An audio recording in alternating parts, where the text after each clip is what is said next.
जय गौ माता। आज शॉपिंग सेंटर में हम यहाँ पर बैठे हैं। ज्यादातर देखिए आज यहाँ पे बजरंग दल के कार्यकर्ता और यहाँ की जो लोकल हिंदू समाज के जो व्यक्ति है वो भी हमारे साथ में आज यहाँ पर धरने पर बैठे हैं। आज किसी एक जिहादी के द्वारा यहाँ पर शिवलिंग को तोड़ दिया गया है और यहाँ ही नहीं रुका हुआ आदमी।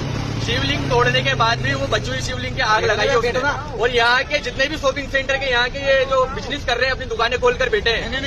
आज तो दुकान भी नहीं खोलेगा आज यहाँ पे और ये धरना यहाँ पर चलता रहेगा। सारे बजरंगियों से मेरा निवेदन है यहाँ मौके पर जल्दी से जल्दी सारे बजरंगी यहाँ पर पहुंचे। जय श्री राम।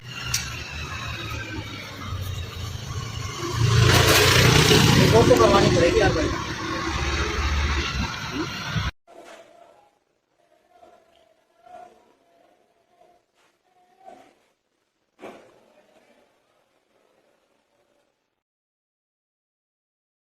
नमस्कार दोस्तों, स्वागत है आपका और आपके साथ मैं हूं आशिमा त्यागी। दोस्तों जरा सोचिए, अगर किसी बाजार में अचानक खबर फैल जाए कि मंदिर की मूर्तियां तोड़ दी गई हैं, तो माहौल कैसे बदलता है?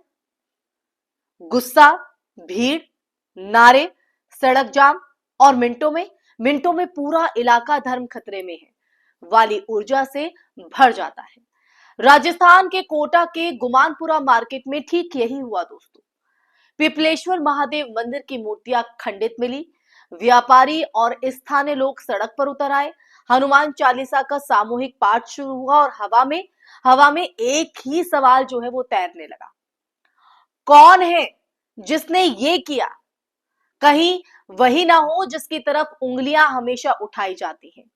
सोशल मीडिया ने भी अपनी पुरानी आदतों के मुताबिक तुरंत ही दोषी कौन की दिशा तय करने की कोशिश शुरू कर दी। तो चर्चा कितनी महत्वपूर्ण है, कितनी गंभीर है, कितनी संवेदनशील है, आपको शुरुआत में पता ही चल गया होगा। लेकिन अब इसके अगले पहलू पर आते हैं जो जानना जरूरी है। जैसे जैसे पुलिस की जांच इस पूरे मामले में आगे बढ़ती है दोस्तों, कहानी वैसे वैसे पलटती चली गई। जिस तरह हर बार ऐसे मामलों में क्लीशे बन चुका है कि किसी एक समुदाय को निशाना बनाया जाता है, उसी अंदाज में लोग अपने दिमाग में आरोपी की पहचान तय कर चुके थे। लेकिन इस बार सच्चाई बिल्कुल उल्टी निकली। जांच में पता चला कि ना मूर्तियां तोड़ने वाला कोई मुस्लिम था, ना कोई संगठित साजिश। आरोपी निकला भगवान सिंह उर्फ भूरा, 12 जिले के सोरसन गांव का रहने वाला। जी हां, यानी जिसका नाम सुनकर लोग आमतौर पर धार्मिक भावनाओं को जोड़ते हैं, वही इस बार धार्मिक स्थल को नुकसान पहुंचाने का आरोपी निकला। अब जरा सोचिए, पुलिस के इस खुलासे के बाद कितना मौन छा गया। जो भीड़ हनुमान चालीसा पढ़कर माहौल गरमा रही थी, क्या उतनी ही सहजता से अपनी गलती स्वीकार करेगी? क्या सोशल मीडिया पर गलत दिशा में फैलाया गया गुस्सा अब वापस लिया जाएगा? समस्या यही है कि हमारे समाज में धर्म से जुड़े हुए हर उत्तेजक प्रचार की रफ्तार बहुत तेज होती है, लेकिन सच्चाई सामने आने की रफ्तार चाहे जितनी भी तेज क्यों ना हो, उसे उतनी जगह नहीं मिलती।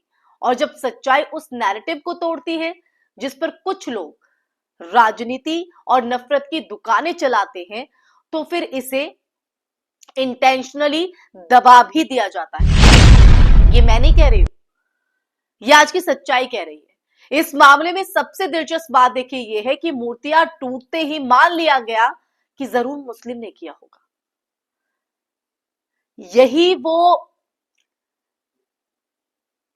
सिनेरियो है, ये वही स्थिति है जो सालों से नफरत, ट्रोल आर्मी और मीडिया के सिलेक्टिव आउटरीच ने पैदा की है। अगर आरोपी किसी और समुदाय का निकलता, टीवी डिबेट्स चलते, धार्मिक आतंकवाद के विशेष एपिसोड भी बनते और राजनेता ट्वीट पर ट्वीट करते।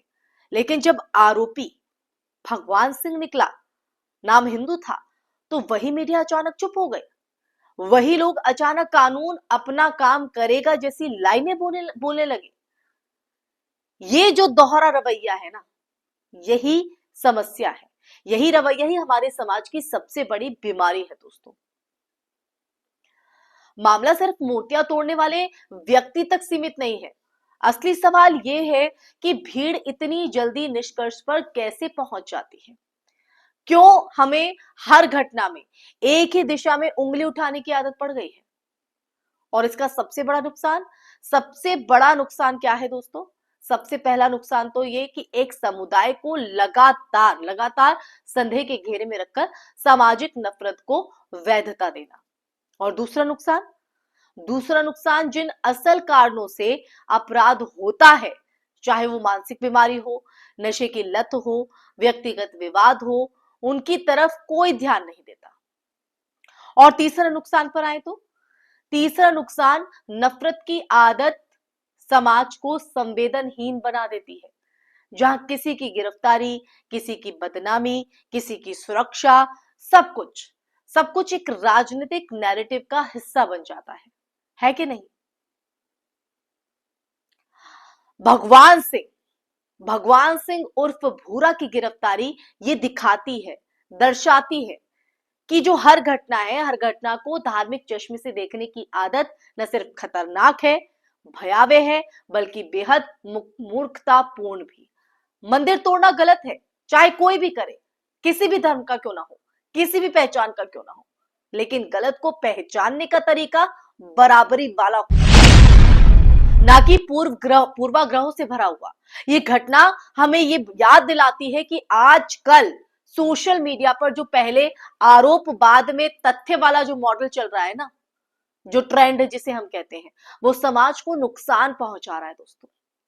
आधी अधूरी सच्चाई जानकर हम जजमेंट पर उतारू हो जाते हैं। अंत में सवाल ये है कि क्या हम हर घटना की सच्चाई का इंतजार करना सीख पाएंगे, या फिर हमेशा उसी पुराने ढर्रे पर, पुराने शॉर्टकट पर चलेंगे, जिसमें पहले उंगली उठाना, फिर माहौल को गरमाना, और जब सच्चाई सामने आ जाए तो चुप होकर अगले शिकार की तलाश में निकल जाना। कोटा की यह घटना धर्म के नाम पर लगातार फैलाए जा रहे मानसिक जहर की असलियत सामने रखती है, और शायद हमें ये सोचने का मौका भी देती है कि सच का जो वजन है वो हमेशा नफरत से ज्यादा होता है। बस उसे जगह देने की हिम्मत चाहिए।